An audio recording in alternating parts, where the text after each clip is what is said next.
Hello, everybody, and welcome back to that Eurovision site, Eurovision with a Slice of Life. I'm Shiloh, and today I'm here with Bára Katrín, who will be competing in Söngvakeppnin 2025.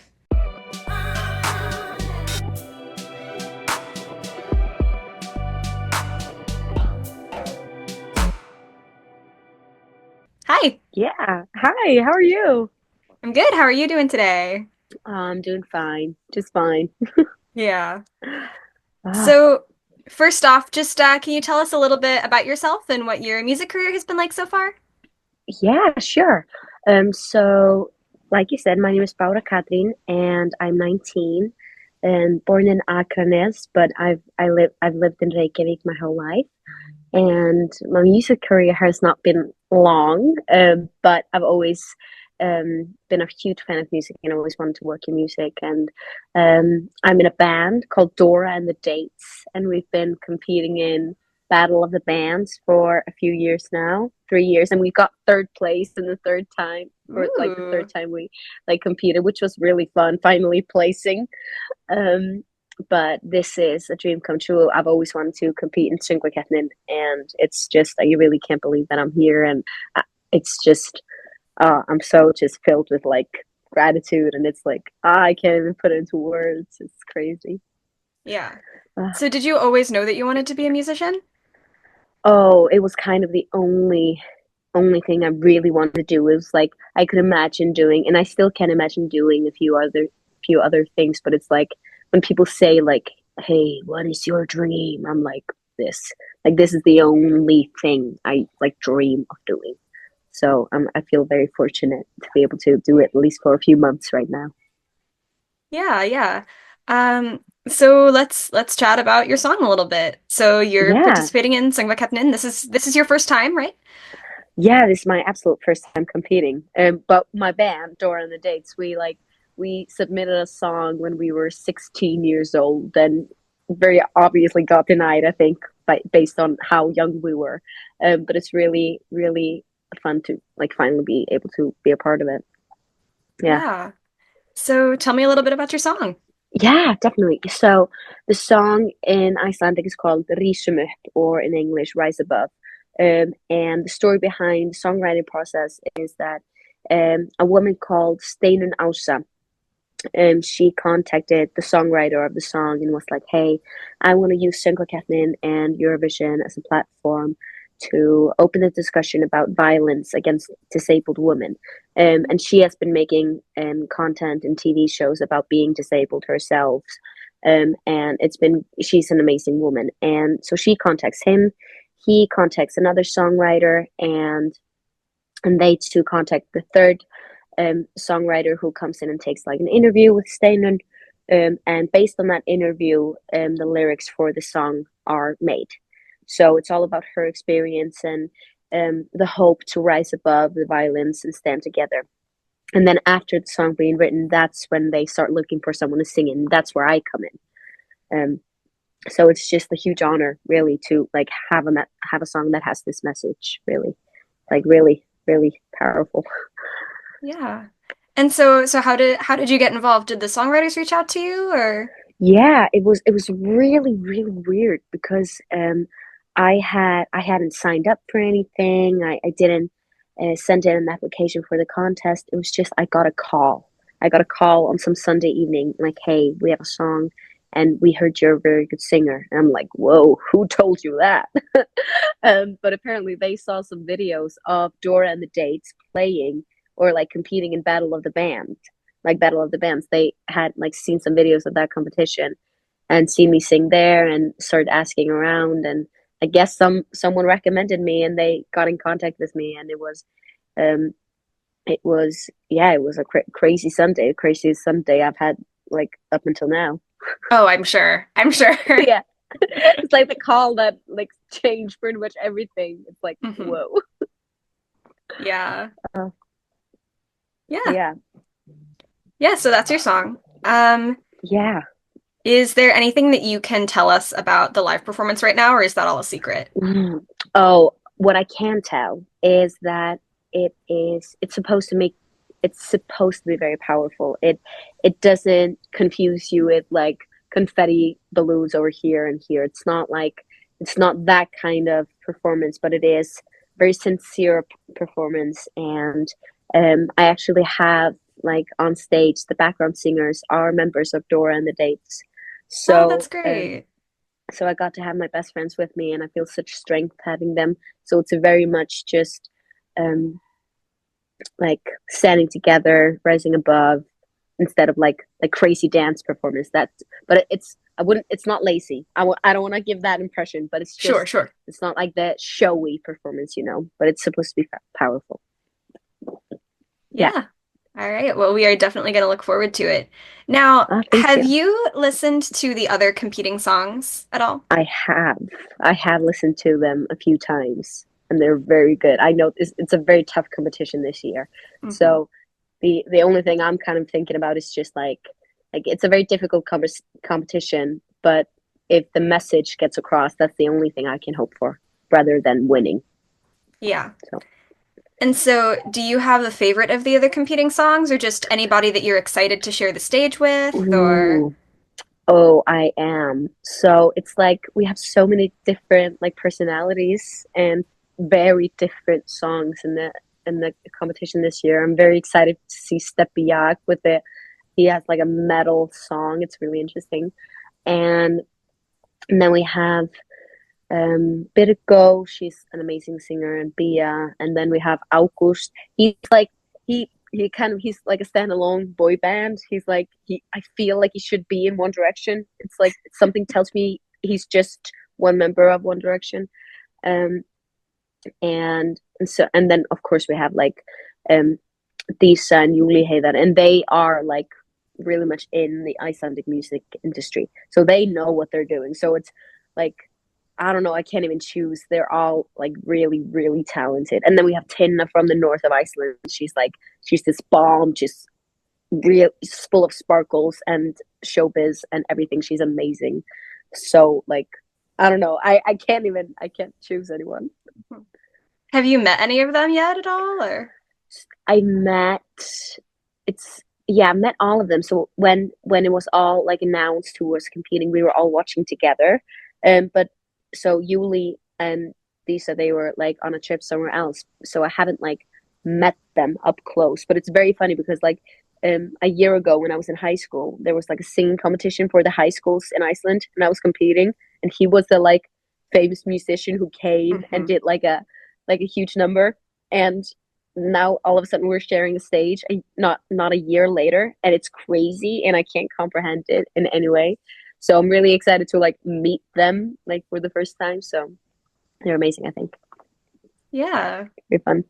Yeah, that's really awesome. So let's talk about Eurovision for a minute. Um, Yeah. so did you watch the contest growing up? Because I know not everybody does. Oh, that's the thing. It's like it was my second Christmas. It was like I had Christmas two times a year, and that was Christmas and Eurovision.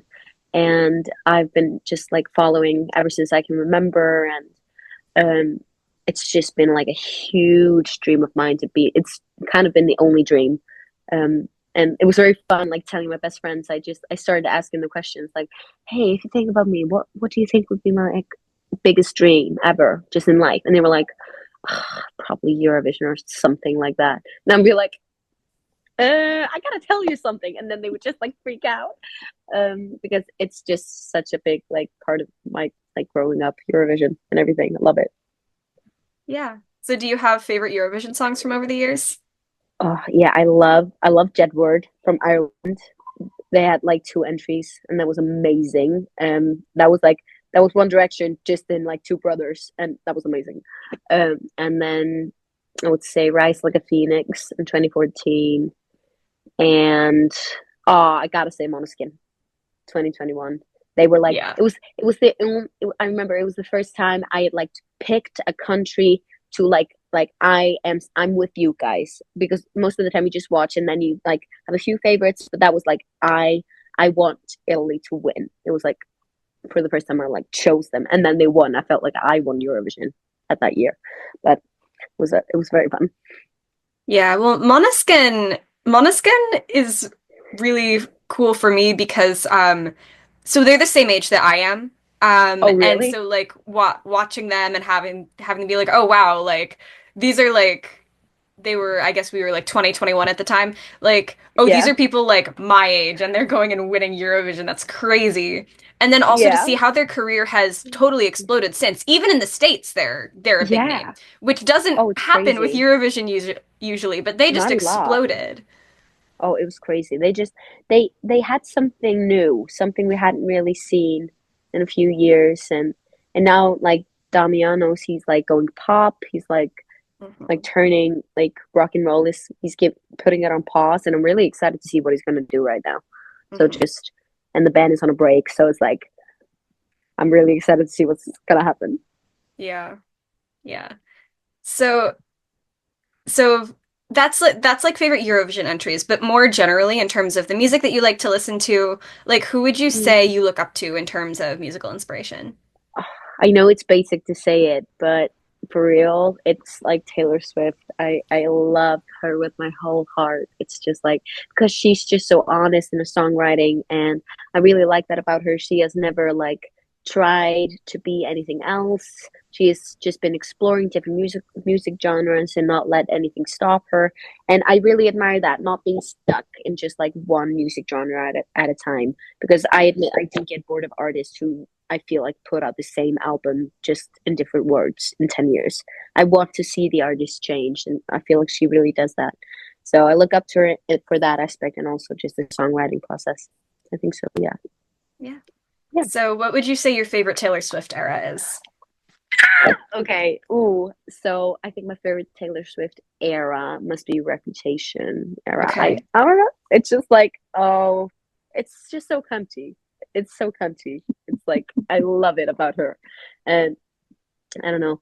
Yeah, I'm gonna say Reputation era. Or well, no, Reputation era. Period. Yeah. Yeah. Do you have Yeah. do you I'm have a like I'm a a favorite era? 1989 girly Oh, myself. yeah, yeah, yeah, yeah. Yeah, that's very valid because it is like such a good album. It's like, and it's so hard to differentiate between like the era and then the album, and Hmm. because that those are two different things. Hmm. Like I love 1989 the songs, but when it comes to the era and the atmosphere, it's Sure, like sure, sure, sure. Reputation. It's like it's so interesting how she was able to do all that. Hmm. Because it Crazy. was a total 180 for her image to do that. So Yes, it was. everybody was talking about it. It was crazy, and I love to see that. And she just like she puts every single bit of herself in it, and I'm like, that's very admirable to do that. Just Hmm. amazing. Yeah. Yeah. So what do you like to do outside of music? Outside of music, I love talking to people, and I'm in a really fun job at the moment. I work as a food tour guide in Oh, that's Reykjavik. interesting.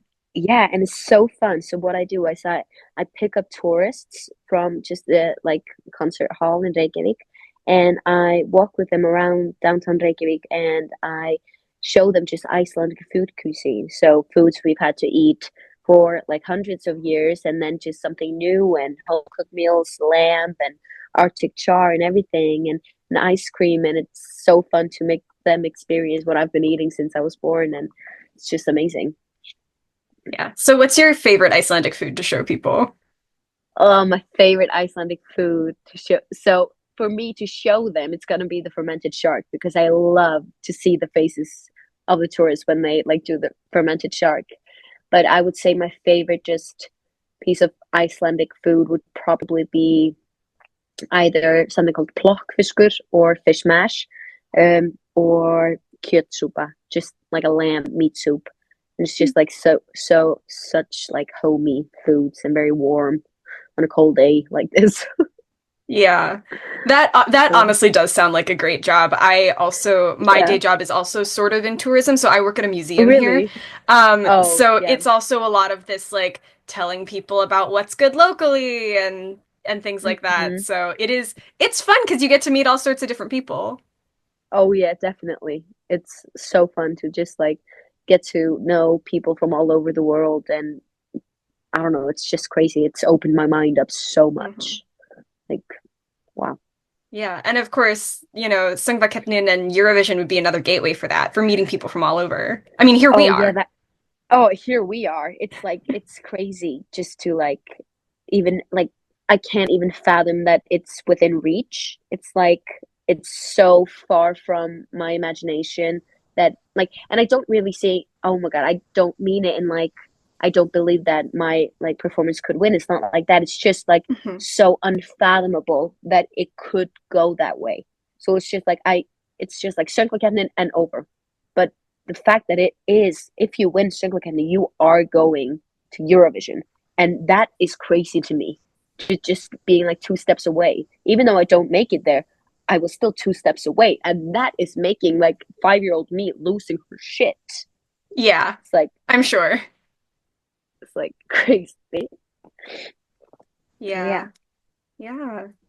So, do you want to talk about your band a little bit? Plug your band at all or Oh my God, yeah, sure.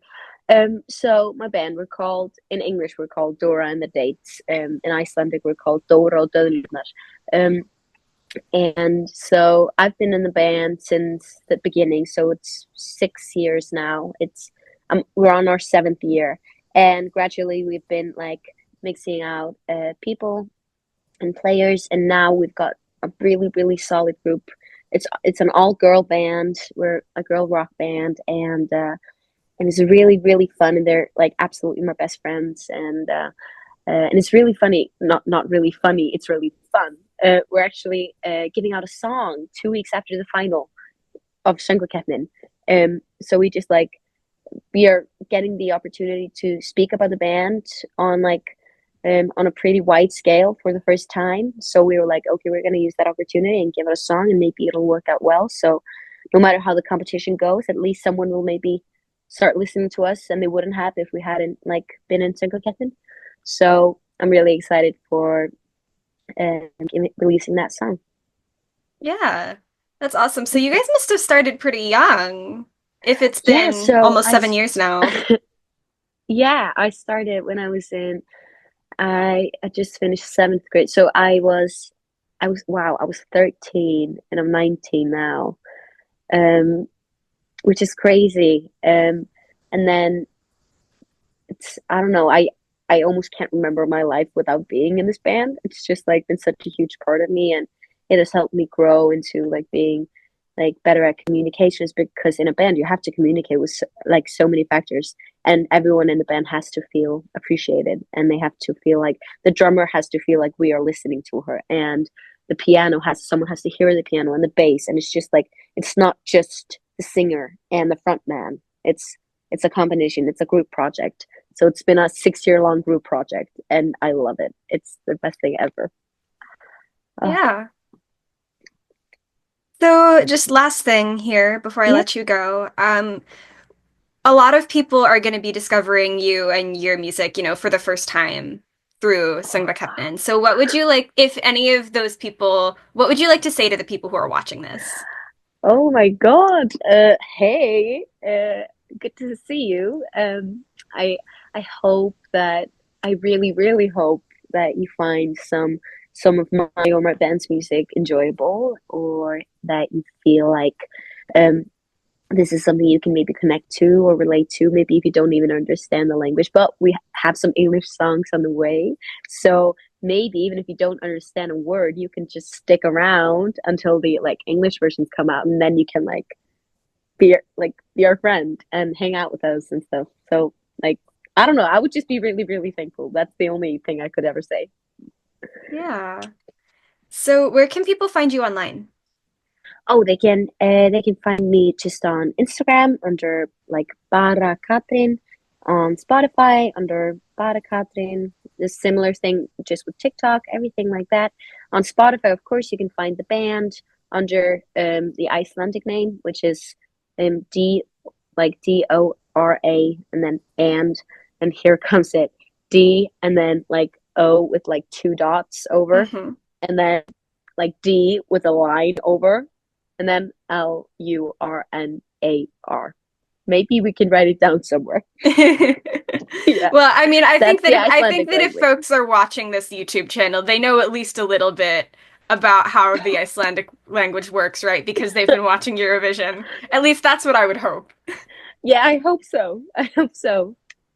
Yeah. Uh, So thank you so much for taking the time to Thank talk to me you. today. It was great to meet Oh no, you. great. Oh, it was great to meet you. Thank you. It was amazing. It was a great part of my day.